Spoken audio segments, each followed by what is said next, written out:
Hello and welcome to another episode of the Couch Coaches podcast, where we talk about everything going on in sports, and we have a lot of football going on. Things are starting to kind of fall into place as far as playoffs, as far as the teams that are not making the playoffs, and we have a special guest, Brother James, with us. So, Brother James, I'm going to turn it over to you first. I personally didn't see the Raiders game. I was doing nutcracker stuff with my daughter all weekend. But I did watch the highlights, which was good because there weren't any, so it was very easy to kind of catch up on that.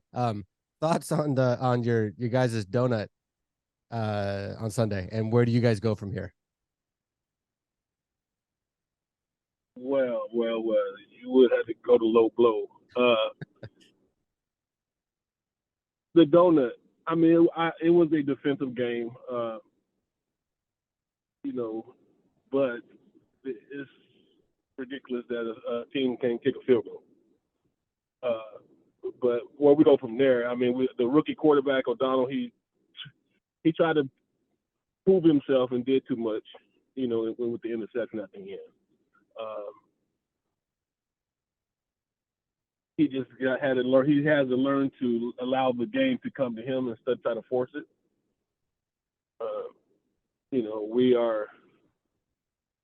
We just finished shaking stuff up, as an organization. So where we go from here is just we continue to play ball. I mean, every game has been competitive, and I believe it's going to stay competitive. And we may surprise you. We may sneak into the playoffs. Yeah, you guys are in the hunt, which is wild. Yeah. Hey, do you have any thoughts?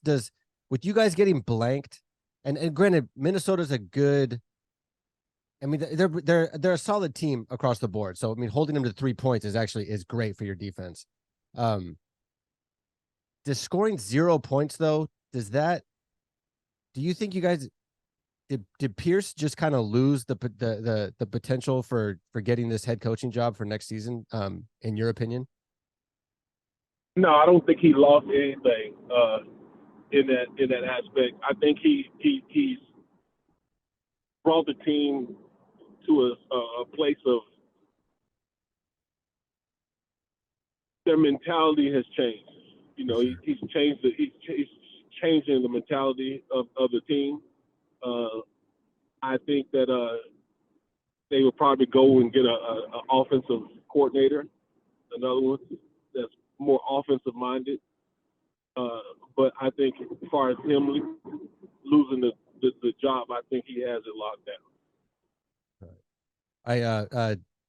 Deacon Greg, thoughts on the game if you want, thoughts on kind of where the Raiders go and how you kind of see them kind of building this back up again as we end this year and kind of look towards next year. Well, based on the game, I was I was disappointed. I was thinking that that was a game they should have won.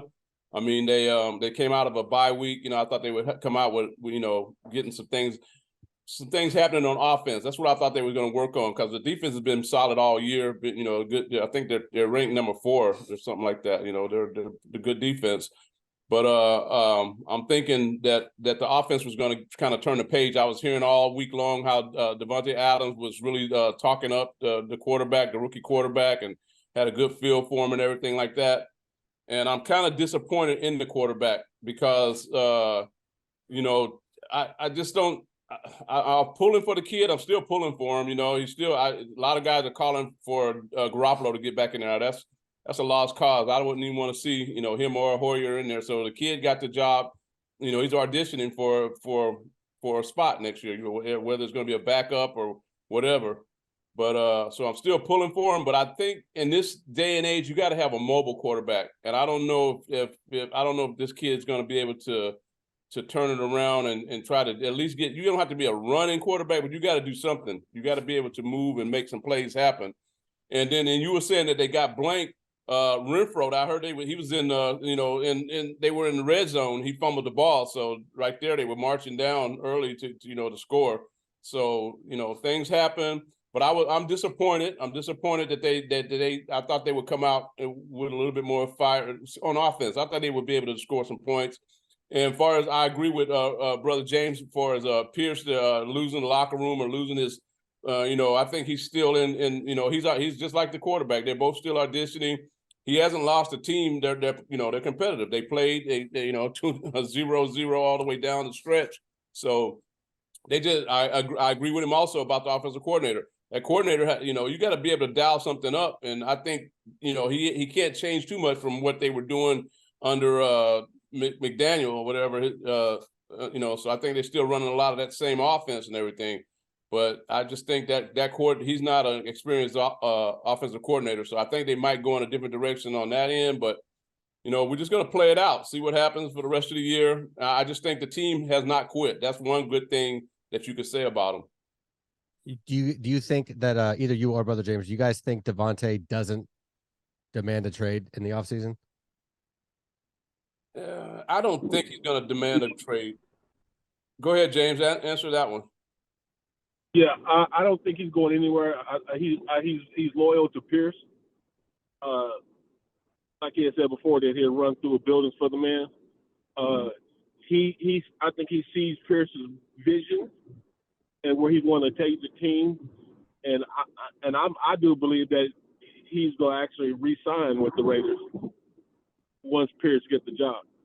That's actually a really good selling point for Pierce to get the job. That if Davante doesn't want to go because he likes Pierce, that's a fantastic reason for for them to be like, okay, we'll retain him, because Davante's a superstar. You would never guess by his stats this year, but Davante's like he's a game-changing offensive piece. And if he believes in the coach and you guys can figure out some kind of a quarterback or something, get a new offensive coordinator in there, that would be a huge kind of cornerstone for the next phase of the Raiders. That would be very good. Brother Bill, thoughts on the Raiders from an outsider's perspective? From an outsider's perspective, I believe that the honeymoon is over for the new coach. I liken it to the year the Niners got Chip Kelly, and he brought in that crazy scheme of hurry up every down. The team rallied around it. After every down, everything was hurry up, all the plays just to maximize number of plays of the game. And the Niners won their first game and then went on this ridiculous losing stretch when defenses figured that out, and they ended up punting a bunch of times and were out the Niners defense. The Niners went 2-14 that season. We had them that 1 year. And that's what this looks like. Bill, can I? Wait, I got the mic. I understand, but I'm just going to say, you're comparing Chip Kelly to that. That's Chip came in. That's not my comparison. Now, I'm not comparing the coaches. I'm just saying that when you have change, the players responded to it, but then at some point you come back to the mean, and the mean is the talent level and the scheme of the Raiders. It's not good enough to win games. But what you mentioned is Chip Kelly came in at the beginning. He was at training camp. He brought that. I'm just talking about what I'm. Wait, I'm talking about what I'm seeing. I'm talking about what I'm seeing. This is an interim coach. He didn't have a training camp. He didn't bring in his. What I saw in the game was a team that ran the ball 17 times and threw the ball over 30 times. The strength of the Raiders is being balanced, and as hard as the defense played offensively, there was no mystery. Minnesota had a good defense, and to get only 8 first downs in an entire 60 minutes at home against a team that had a backup quarterback, that just can't happen if you have any aspirations whatsoever of trying to make the playoffs. They may not win another game. They've got the Chargers, they've got the Chiefs, the Colts, and the Broncos. And the Colts, the Broncos, and the Chiefs are fighting tooth and nail for a playoff spot. So you might beat the Chargers. But the thoughts about making the playoffs, I just don't see it. And I'm hoping that he gets a shot next year. I'm just saying it's from a talent level offensively, something's got to change. And I agree that you need a different offensive coordinator because the offense just isn't dynamic enough, and to try to make plays. To get shut out, at home,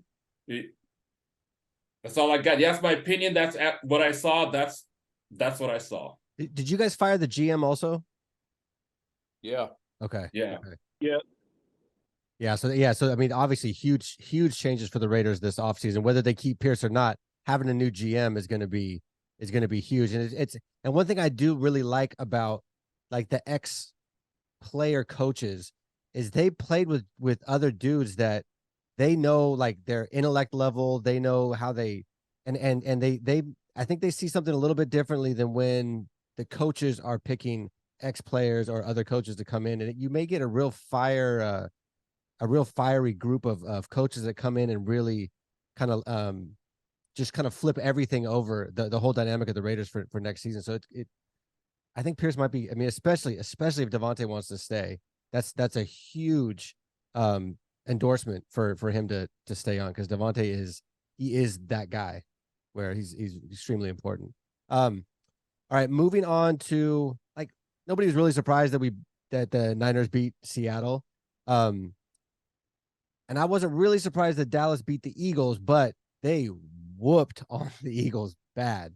So now I'm thinking that it was going to be the Niners Eagles in the NFC Championship game.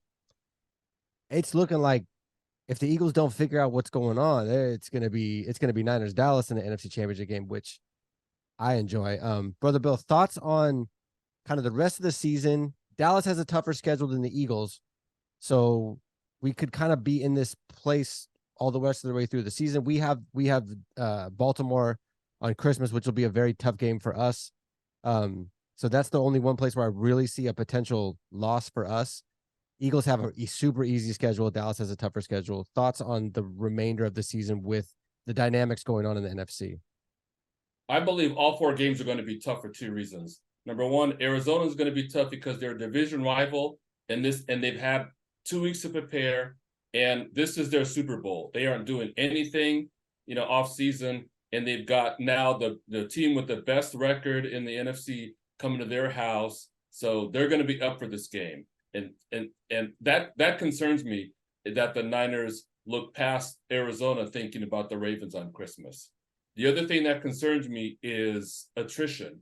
Now you've got players who are getting banged up. Greenlaw got banged up. Mooney Ward, don't know if he's going to be back from his groin injury, although the secondary played well, albeit against Drew Lock, who almost threw for 300 yards. I didn't see that coming. I think the Niners defense gave up far too many big plays than it should have, and it was a game much closer than it should have been, just from a sheer talent. But again, they're all professionals, so that concerns me.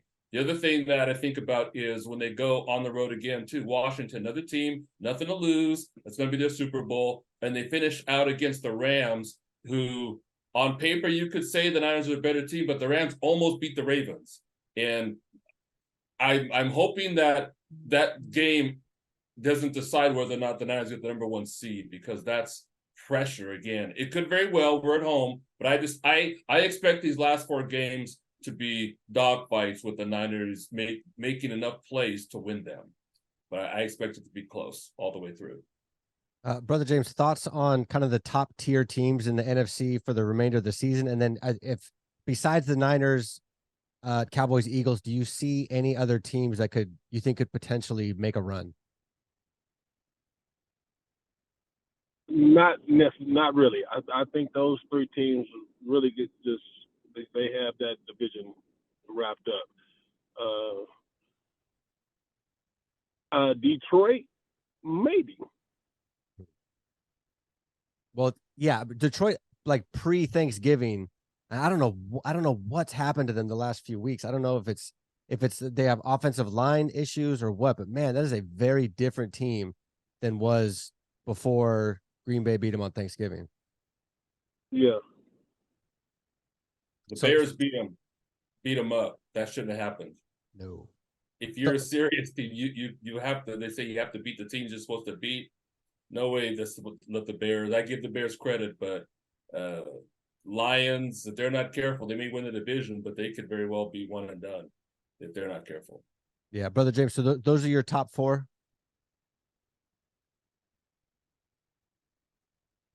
Are you asking me? No, brother James. Those are your top 4. The Niners, Eagles, Cowboys, Detroit.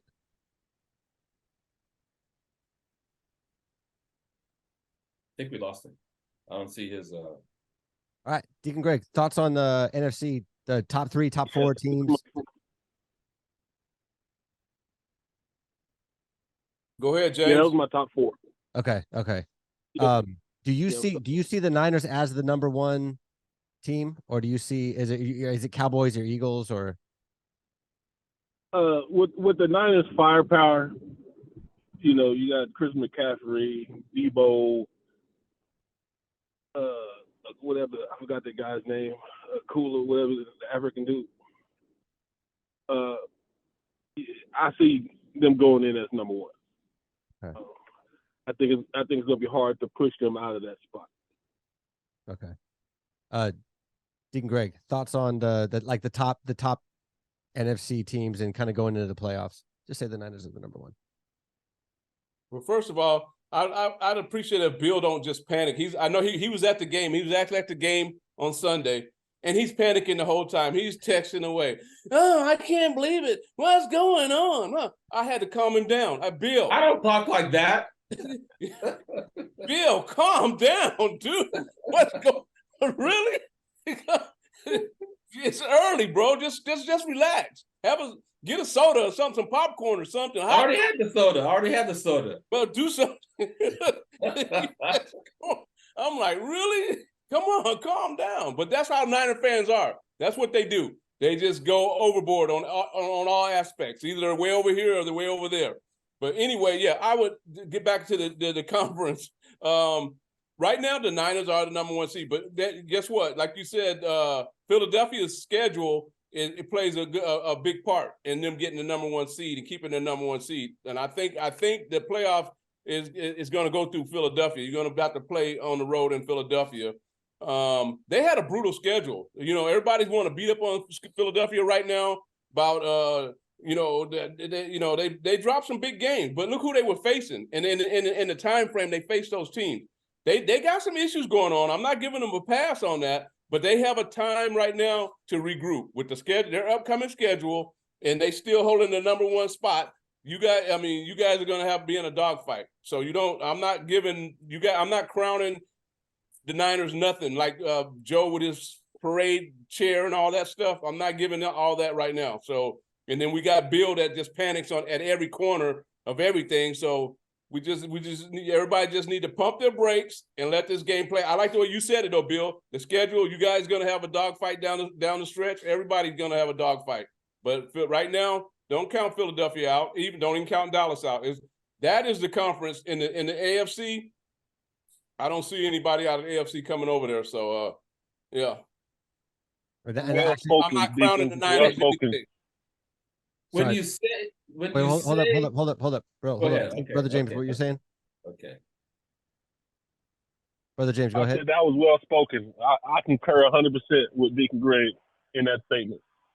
Raiders fans unite. I like it. Yeah, Raiders fans unite. So as soon as you say they had a tough schedule, so on the one hand, whenever I say, these are the teams they played and they should have beat them, and then you say you got to play the team in front of you. Now you're trying to say, the Eagles had a tough schedule. All the teams have tough schedules. The Niners had a first place schedule because they won the division last year. The only difference is the Niners played a different AFC conference than Philly did. There's only 4 games out of the schedule that are up in the air, and the ones that are up in the air is whoever the first place teams were in the other 3 divisions, and there's 1 in the conference. Philly and the Niners, if you look at their schedules and who they played, they're almost the same in terms of the strength of schedule, strength of victory. Well, Philly lost because they got beat. I think it was more granted, Eagles were coming in playing. They had a tougher, at least like stretch. They had a really tough stretch. So like me personally, I'm not really worried about going to Philadelphia. My bigger concern is that week off that Philly will get, because then they'll be able to because they have a pretty easy schedule, except what's his name? What are they calling him? Tommy Cutlets? What are they calling the quarterback of the Giants? Whatever they're calling Tommy him. DeVito. They got yeah. So like the Giants are playing actually pretty well right now. So those 2 games against the Giants I don't think are going to be as easy as they looked before, but that week off is going to be huge for either for us to regroup or Dallas to regroup. That would be awful. Or the Eagles. I think that number 1 seed is going to be huge this year for the team that most likely eventually goes on to win the Super Bowl, which leads me right into the next subject is, are there any viable, like truly viable teams in the AFC that are going to knock off one of these top 3? Brother James, I'm going to start with you. Any viable AFC teams that you see coming getting to the Super Bowl and then beating one of these NFC teams?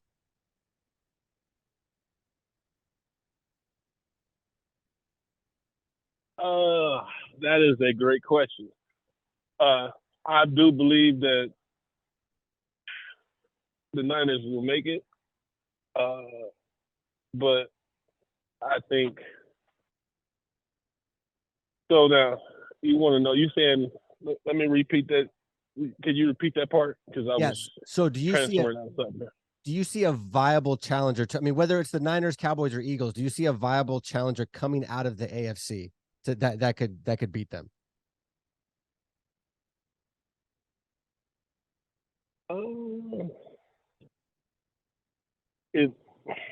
If Kansas City get their stuff together, Yeah. I think they have enough oomph to beat those teams. I think the Super Bowl will be one of the greatest Super Bowls ever. It was against them and the Niners if Kansas City is playing up to their par, to their potential pass. Mm-hmm. So you see just Kansas City as being like the only team that if things can kind of shift a little bit with their wide receiver offense issues, you see that team as the team that would be the most viable opponent to one of these NFC teams. Yeah, as of right now, unless somebody come out just blazing, I think that's the only team that has enough gumption, umption to challenge them. Okay.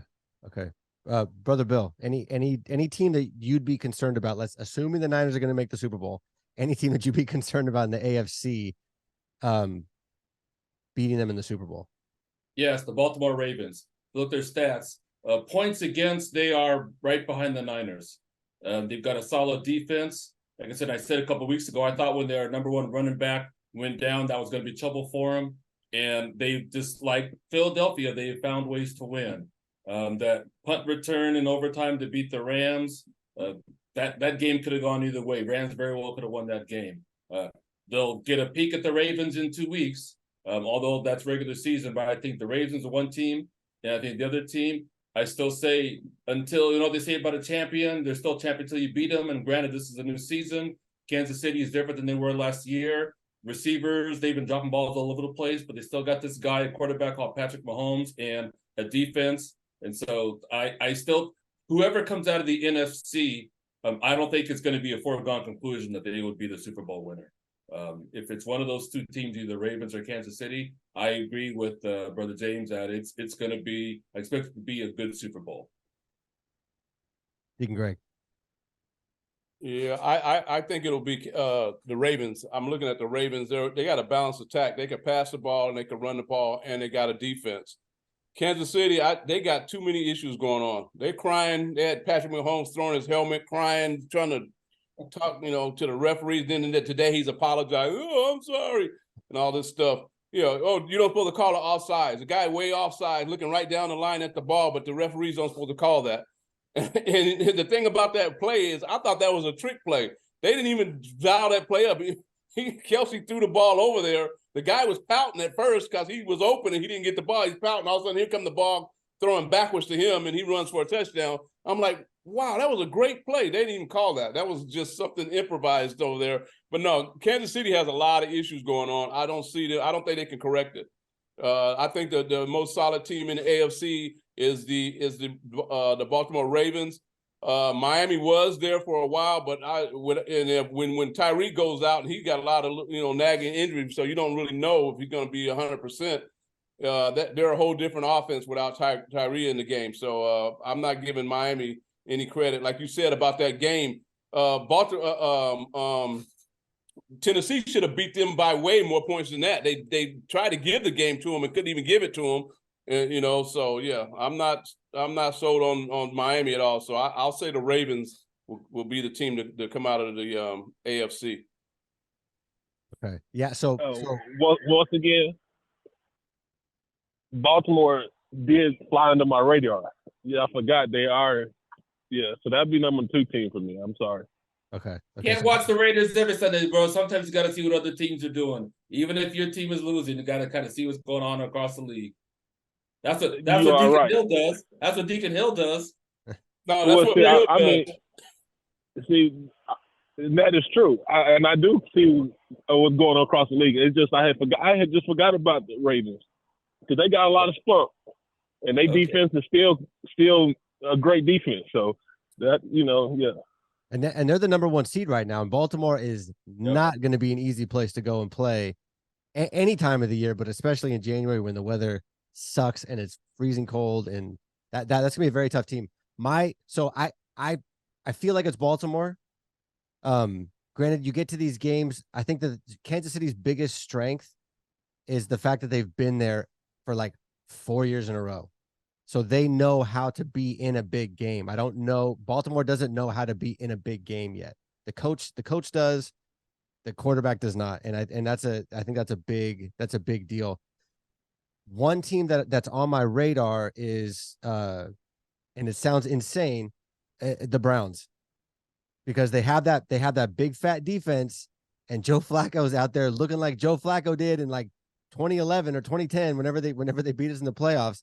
And without a lot of tape on how they use Flacco, that's a huge disadvantage to all the defenses that are prepping for him. They have an unforgiving defense. I could see the Browns making more noise than you would expect the Browns to make in the playoffs, just because they have a stacked roster, and now they have a dude that just got off his couch eating potato chips and is in there slinging the ball and throwing for like 350 yards a game. I don't get it, but I know the lack of film on him is an issue for defenses. So that's each week they get more film though. They'll have more and more. True. So True. It'll Yeah, catch up. But you are right about one thing, in that a defense can keep you in a game, and they have the type of defense that you can win a game barely scoring 20 points. So you're right. We'll see how this is the last quarter of the season. So it'll be interesting to see. I mean, they're the wild card spot right now, so it'll be interesting to see how they finish out these last 4 games with Flacco. Yeah. So I'm gonna jump subjects to basketball. We have 6.5 minutes left. So Deacon Hill, I'm gonna give you this one first. There they go. So besides Lakers fans, did anybody care at all about this in-season tournament? Deacon Hill, go away, please. Well, they should care. They should care because the Lakers are coming. The Lakers are coming. They lost tonight. They had a good game down in Dallas. They lost 125, 127. But what seriously though, what really impressed me about the Lakers and what that tournament, of course, the stats don't matter. None of of it mattered. But they're coming together as a team. That's what I'm looking at. And they're finally being a cohesive unit and playing together and not looking for hero ball. Before they were like last year, they were all over the place. You come down, one guy wants to take it and go, and be the hero and go 1-on-5 and all this kind of stuff. Now they're actually they're running an offense. Their ball is moving. They're hitting the 3-point shots. They're playing tremendous defense. So the league better be on notice for the Lakers. So you can talk about the tournament if you want to, but just that they're coming, they're playing as a team. So watch out. All right, Brother James, thoughts on the in-season tournament, and then thoughts on the Lakers. The in-season tournament, I think, is great. It's the deal. You can get a lot more cohesion with your team. You got the rookies that hadn't had playoff experience, so they get a little bit of taste of how it would be in the playoffs. And the Lakers are the bomb. They are playing unselfish ball right now. I didn't see the nice game, of course, I was at work, but the last game I saw, they were struggling from the 3, but they were killing it in the paint. It was like 50-something% from the field, and they was doing it all in the paint. And so they are going to be a force to reckon with. I think there should be a rule that whoever wins the mid-season tournament, and if you win the championship, you should get an extra $1 million. Oh yeah, if you win both, for sure. Yeah, that would be. I can get with that. Brother Bill, thoughts on the in-season tournament and the Los Angeles Lakers? Laker fans, enjoy that NBA championship game tournament. That's the only one you're going to get this year, number one. Number two, it was good for the league. It was good for all the betting houses, all the bookies. But as a TV viewer, it was a horrible experience. I don't know why they colored the floor the way they did, because it was awful to watch. In fact, they had to have the Lakers wear a different uniform so it wouldn't clash with the floor for the championship game. Just don't change the floor. So that it almost reminded me of when you watched, I think it's Boise State football team. They have that awful like fluorescent blue on the field. It was awful to watch. My eyes couldn't take it. I just stopped watching. So enjoy your banner. And Deacon Greg, you said the Lakers. You said watch out, Lakers are coming. You said that last year. And look what happened. They got bounced in the second round against the eventual champion, the Denver Nuggets. So the Lakers are going to do some things in the division. I'll give you all that. And you may get back to the Western Conference Finals, but trying to win the rings thing now. Enjoy that little midseason championship thing, hanging right next to the banner for the for the COVID banner you got. Hanging right next to that one. Those are the only two you're going to have for a while. That's all I got. I'm out. And right now, the Warriors are in the 11th seed right now as we speak. Well, we're only down What's by it got to 2 do with the against Philly. Lakers? We're only The down question by was 2. about the Lakers. Okay, so real quick, so we have 2 minutes left. Is there, for Lakers fan, for you two Lakers fans, is there a concern about LeBron? I mean, LeBron's 39 years old, and he's obviously he's crushing it right now. The Lakers are killing it right now. Aren't you concerned that he's gonna kind of like, he's old and he has like the most minutes he's like playing the most minutes in the league right now. It's a long time before we get to May and June. Are you not concerned about him kind of wearing down? No, I'm not concerned at all. Because what people don't realize is his off-season training. When when everybody else is chilling, he's training. He understands what it takes to play that many games. Like everybody knows, it's not his first rodeo, and so he's actually looking better now than he has in the last 6 years. Okay, I totally agree. No concerns. Hey, pedal to the metal. Let's go. Let's go. All right, you guys. That's our time for this week. Brother James, thank you so much for joining us, and hopefully the Raiders can get a W, and we can have you on next week and talk about something more uplifting than a donut. Oh, here we go. Don't listen to him. He has to throw shade every day. Joe, I used to like you a little bit. Hey, man, I didn't have you guys score 0 points. I'm just saying I want you guys to win so you can come back and we can have a positive conversation and not just talk about the no points. That's all I'm saying. Don't want the Raiders to win. It doesn't do any good. Trust me. I learned the hard way. I finally figured out it's just not worth it. If this is what I got to listen to, I'm not even going to worry about the Raiders. And you know what? I'm gonna pull whoever the Lakers are playing. I'm gonna pull for that opponent. I'm gonna fix you, Greg. Going to I don't care if they're playing the Celtics. Bill made that agreement. I don't want Bill rooting for anything that I'm rooting for. Done. No. You got it.